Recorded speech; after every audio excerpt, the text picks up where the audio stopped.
American focus. Our special guest today is Mr. Bill Watanabe, who is appearing through Zoom from his home in Los Angeles. Mr. Watanabe is the founding executive director of the Little Tokyo Service Center, and here we have an exclusive, extensive interview with him. Staying home mostly. Staying safe, right?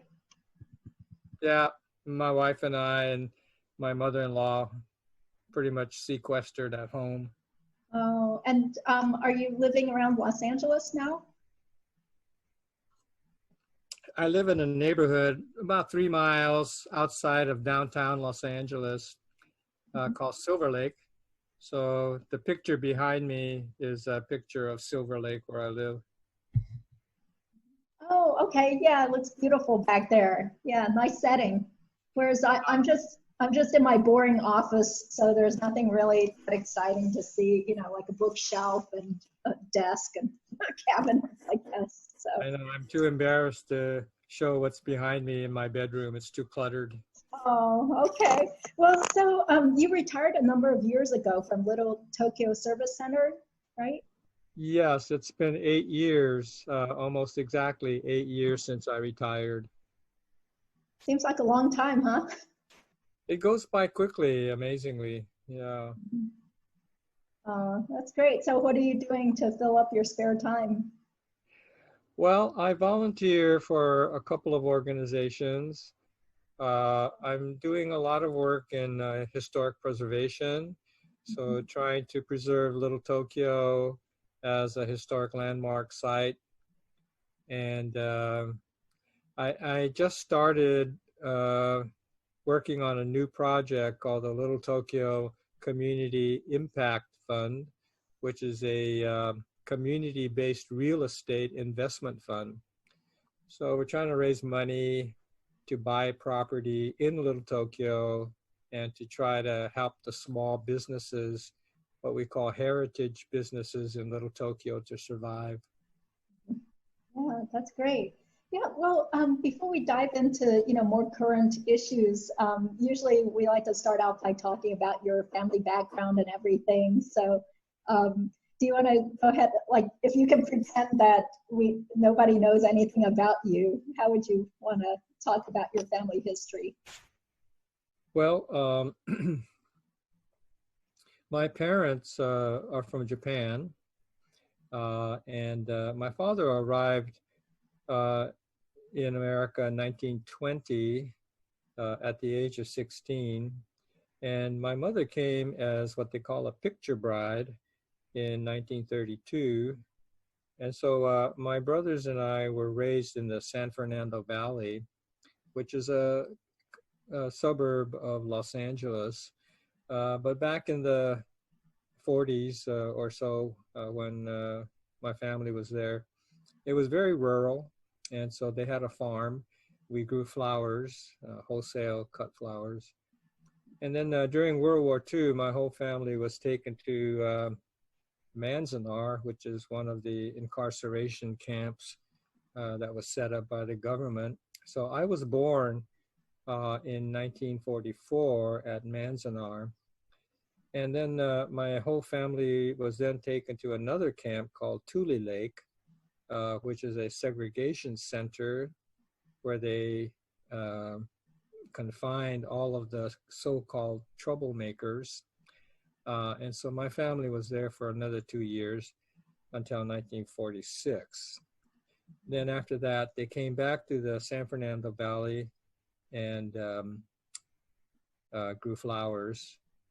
And then I graduated with my master's in social work and wanted to get into community organizing. And I thought it would be great to work in Little Tokyo. So I started working in Little Tokyo, did community work there. And part of it was to start the Little Tokyo Service Center. And so some of my friends and I got this going. And that has been sort of my life career. I worked at the Little Tokyo Service Center for 32 years. and retired 8 years so ago. you must have seen so many changes in the community as well as society in general, in so many decades. Right? There was, yes, a tremendous amount of change. The Little Tokyo Service Center, or LTSC, got started in 1980. And back then, there weren't a lot of nonprofits, especially ethnic-based nonprofits. And our community was still made up of many immigrants, many non-English speaking Japanese. Little Tokyo had been around already for over 100 years, but it too was changing over time, and gentrification started to come in. And so yeah, there was a lot of change in the nonprofit world, a lot of change in our ethnic community, and our organization, LTSC, also changed. I was the first person hired, so for about a year, I was a staff of one. And so part of my great joy has been to just be able to take the organization and help it to grow over time. And so I'm very happy that when I retired, we had about 150 paid staff and many, many volunteers and lots of different programs to help the community. Yeah, that's amazing. Yeah, I don't know if you saw my videos, but about 8 years ago, I went to go visit because, I've been friends with Wataru Ebihara for a number of years since we were students. And so he showed me around the office. I was really impressed. I was like, wow, there's so many people here, and the big office and the different buildings and stuff. It was very lively. But if we can go back and maybe talk a little bit more of your parents, because I think it's really important, especially for the younger generation, to know about history and, these stories that otherwise would be lost. Do you have any idea why your father left Japan in the first place? Yes, my grandfather, my father's father, was already here in America. My father was born in 1904, and this part of my family history I'm not too clear about, but my grandfather apparently arrived here around the time that my father was born. And so he was here, and then when my father turned 16, he came to America to join his father, and the two of them did farming work. They were like migratory farmers for the first few years. My father told me that they used to do farm work from starting in Washington and work their way down south through Oregon, California, as the crops, different crops matured, and they needed farm workers, all the way down to Imperial Valley in southern, near the Baja border. And then they would work their way up again, doing work again. And then, so that's what they did. And eventually, though, my grandfather returned back to Japan, I think probably around 1930. But my father chose to stay. And even though he was the #1 son and therefore eligible to inherit the family property in Japan, they were poor farmers. Farming in certain parts of rural Japan, it's hard work, and they were poor. And so my father decided he would rather try his luck in America than to go back to Japan. I see. And then, so when your family was interned, how old was your older brother, and did your older brother retain any memories of what life was like in the camp? They do. My oldest brother was 7, and my next oldest brother was 5. Is that right? 1934. No, my oldest brother must have been 8, and then my next oldest brother was 6. And so by the time they left camp, they were like I don't know, age 12 and 10, something like that. So they do have memories as children being in the camps, which of course is different than what adults would remember. And so for them, you know, it wasn't like a terrible life. Yeah. I mean, that was what they knew, right? They got to be around their friends and, you That know, was what had they some knew. school. When you're a kid, your main focus is how do I have fun, I guess. You know, they are 10 years older than me. I had another older brother between the number 2 son and me. I'm actually the number 4 son, but he died at the age of 4. There were 26,000 people went through the gates of Tule Lake, and out of 120, so-called 120,000 Japanese American that was relocated, So there's a 26,000 gap between me and my 2 older brothers, so I don't remember anything about the camps. I was just an infant.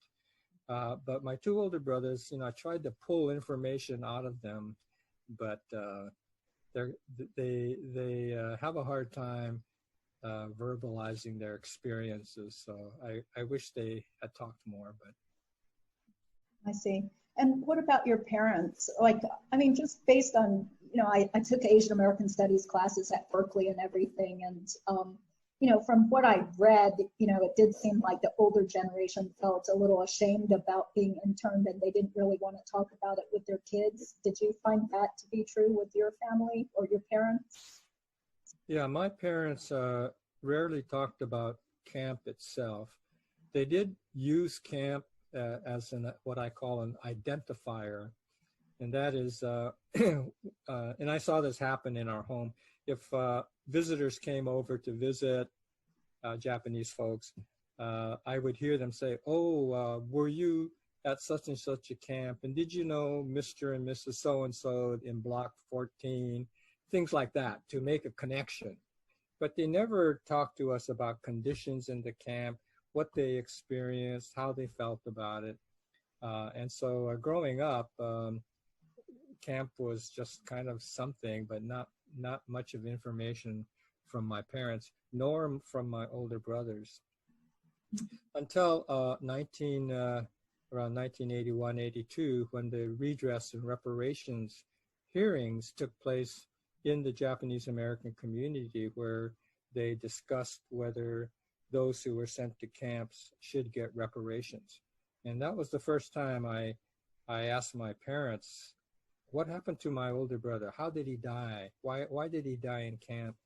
And that was the first time I felt anger, like from my father, about what happened. And then tears from my mother as she explained the sadness she felt as her son passed away in the camp. So I wish and my Japanese is not that good. I tried to learn Japanese. I spent a year in Japan to try to improve it, but you know, it wasn't good enough to carry on deep conversations. But I was able to just get some hints of what they were saying and trying to understand what they experienced. Did your parents seem to think that your brother might have passed away because he didn't get good medical care or caught a disease in the camp? Yeah, my father definitely felt that way. My father said he was healthy in March of 42 when we went to camp, and he died in November. And so my father definitely feels that maybe the dust and the wind and different kinds of foods, and the hospital hadn't really been properly set up yet because my brother passed away while the camp was still fairly new. And so my father definitely felt that if the conditions in camp had been better, he might have survived. Did your family have any pictures of that time that they were at the camps?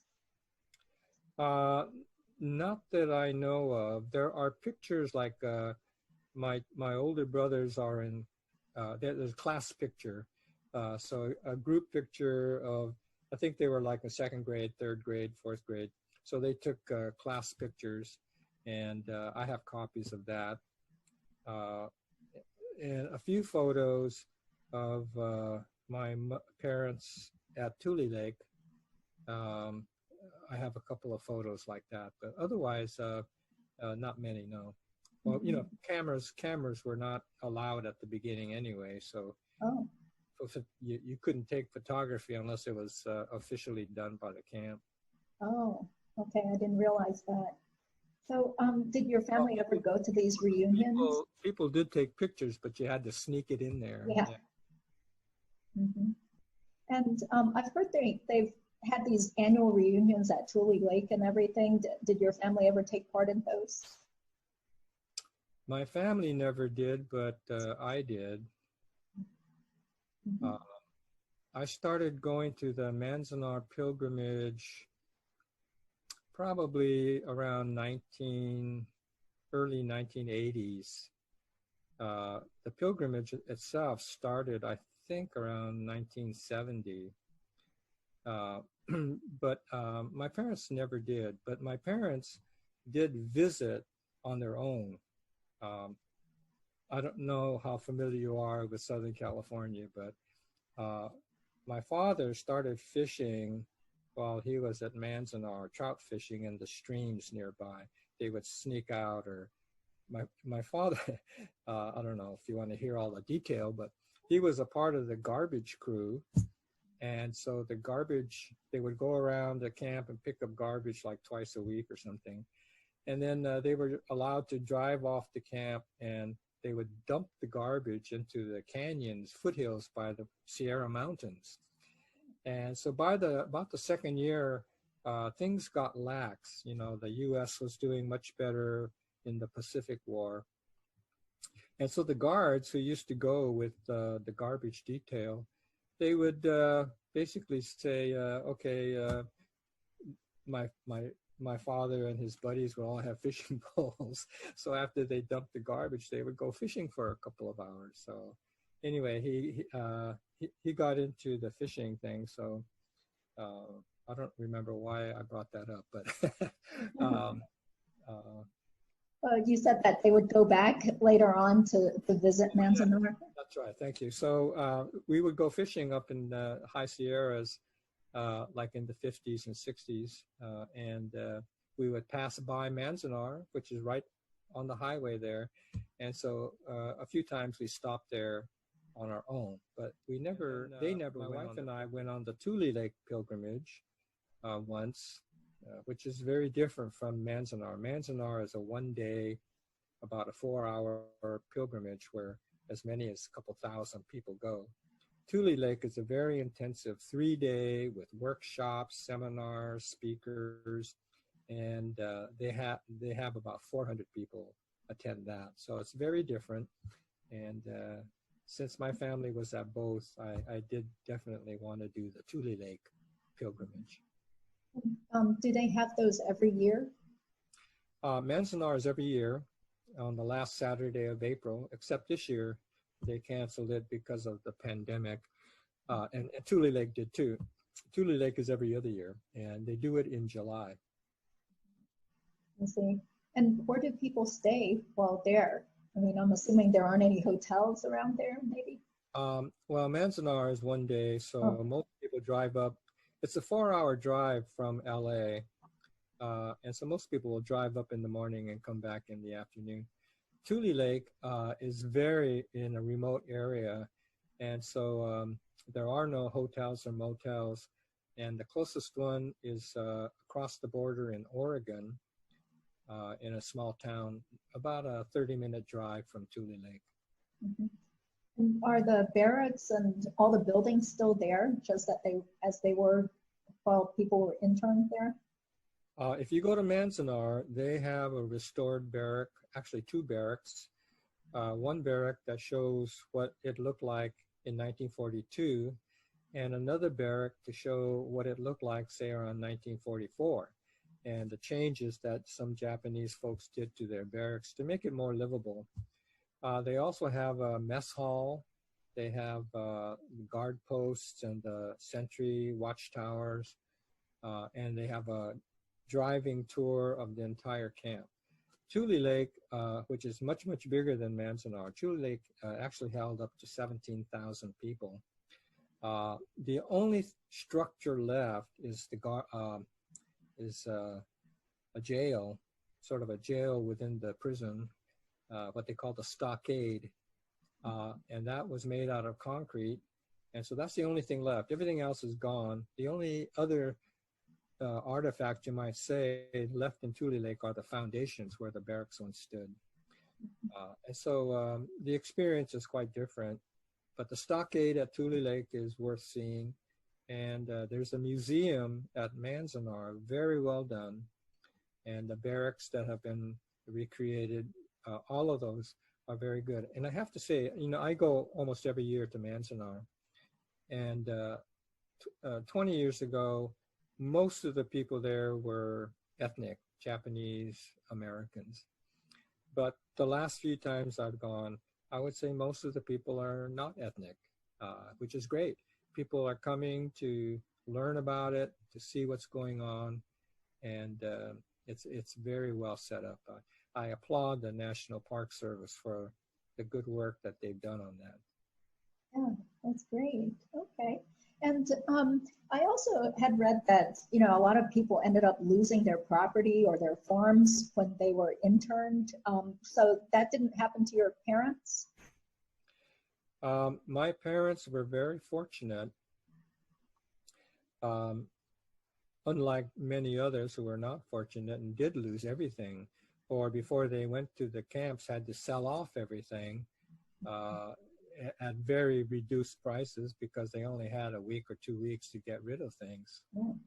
But my parents, they were farming, and the landlord was a Jewish, the landlord was a Caucasian fellow. And so I think it was around February of 1942, he told my father, you know, go to the camps. When the war will not go on forever, and after the war is over, you can come back and pick up where you left off. And so this man was quite unusual. So after my family went to Manzanar, which is, like I said, was about is currently a 4-hour drive, probably in 1942 would have been closer to about an 8 or 10-hour drive.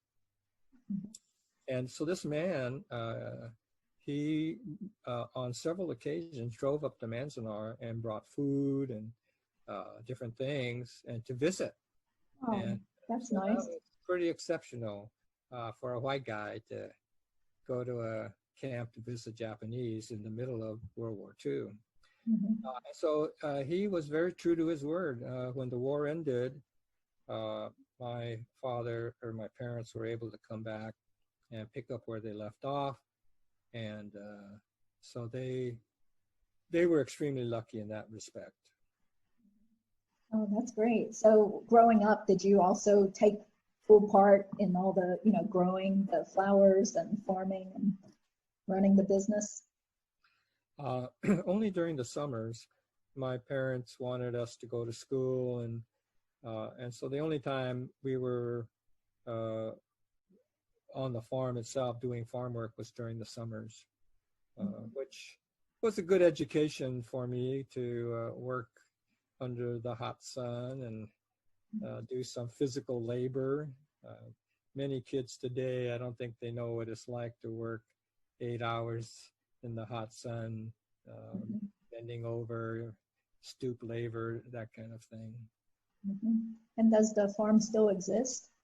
Oh no, when my parents decided to retire, they sold off the farm, and this was in 1965. I have to say my parents were fortunate again because the San Fernando Valley was one of the hot real estate places in the country back in the 60s, 50s and 60s. And so the farm that they eventually were able to buy, because my parents couldn't buy land until after 1952 when the alien land law was, so they bought, finally were able to buy a farm. And when they retired, they were able to sell the farm and do very well in their retirement. Okay, that's great. And so tell me in general about your childhood. Like, were there a lot of Japanese Americans around your community, or did you experience racism as a child? Um, was and is a small network of Japanese Americans in the San Fernando Valley, although it's evolved, of course. So when I was a kid, most of the Japanese were into either farming or gardening, that kind of thing, that the first generation non-English speaking folks could do. And so I went to elementary school, junior high school. Most of the kids were not Japanese. They were either white or Latino, and a few African American and Black kids, and a very few Japanese. And of course, back then, there were no like Asians. There were Japanese, a few Chinese, very few Filipinos, and even smaller numbers of Korean, but that's it. So the Asian community was basically Japanese and some Chinese. But I went to Japanese school. My parents forced us to try to learn Japanese on Saturdays. And then, so of course, there I made many Japanese American friends. Like we commiserated as being forced to go to Japanese school. And then on Sundays, I went to a Japanese American Christian church. And so I had another set of ethnic friends at church. Okay. And does that church still exist? Still exists. That's great. Well, yeah, so you mentioned getting your master's degree in social work, but based on my reading about you and your biography, it sounds like you were an engineer before, right? You are a graduate student or something in engineering? Yes, well, I would describe myself as I graduated high school and I was pretty lost. I had no idea what I should do as a career, as a purpose, as a goal. And my oldest brother, he was an electrical engineer. And in the San Fernando Valley in the 1950s and 60s, we had a tremendous number of aircraft and aerospace companies. It was booming with aircraft, Lockheed and Douglas and all these aerospace companies. And so many of my friends, and they said, engineering is a good occupation. Good pay, you'll always have a job, it's interesting. And this was when John F. Kennedy had challenged to go to the moon by 1969. And so aerospace was kind of the glamour field. So I thought, well, I don't know. So maybe I'll try engineering. So once I started, after about, your third year, when you're really putting in a lot of engineering time, it was hard to change, and I still didn't know. So I decided, well, I'll get my degree, I'll try it out, and if I don't like it, I'll switch or something. So I kind of stupidly stuck with it when I knew I was not good at this, and it was not my love. And so I graduated. I started working for Lockheed Missiles as an engineer. And I knew after a couple of months, I had made a terrible mistake. I was unsuited for engineering. And I came to the conclusion as I looked at my boss and my peers and colleagues, if I worked hard, applied myself, I could probably be a mediocre engineer. But I knew I could never be as good as my boss. I mean, he was so smart. He just knew this stuff. He could just, he just knew it. And I thought I could never be that good. And so I thought, is that what I want? Do I want to spend a career being a mediocre engineer? And I thought, no, I don't. And and so as I did a lot of soul searching. Actually, I would say I had a religious epiphany, but anyway, I read Malcolm X's autobiography, and that really kind of changed my life. It impacted me in such a way. And many of my friends, now I'm talking about the late 1960s, the Asian American movement was going on, and many of my peers were doing social work, community work. They were into organizing, anti-war, all this stuff. And I would talk to them at parties, and they would tell me what they're involved in. And I'm thinking, you know, what you're doing is so much more interesting than what I'm doing. And I think I would like social work. And so I applied to UCLA and fortunate to get in. That was part of my epiphany. And so I graduated in 1972 with my MSW in community organizing. And where did you go for undergrad then? Was it also a UC school? It was at Cal State Northridge, what they call CSUN. That was a totally different experience too, because when I started in 1961,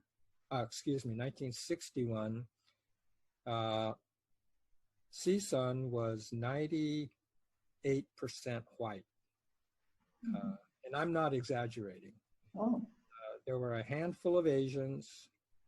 There might have been 5 African Americans, all of whom played, a few Latinos, but all white.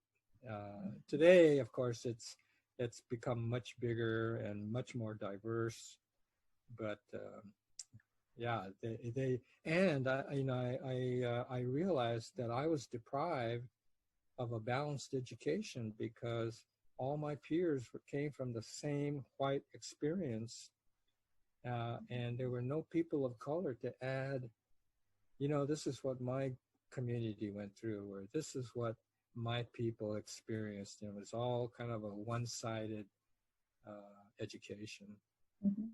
Well, what about when you went to UCLA? I mean, what were the demographics like in the social work department? Yeah, it was totally different because UCLA made a very strategic and I would say controversial policy, and that is they realized that if you're going to train social workers, you should try to train people who can go back into the community that are part of that community.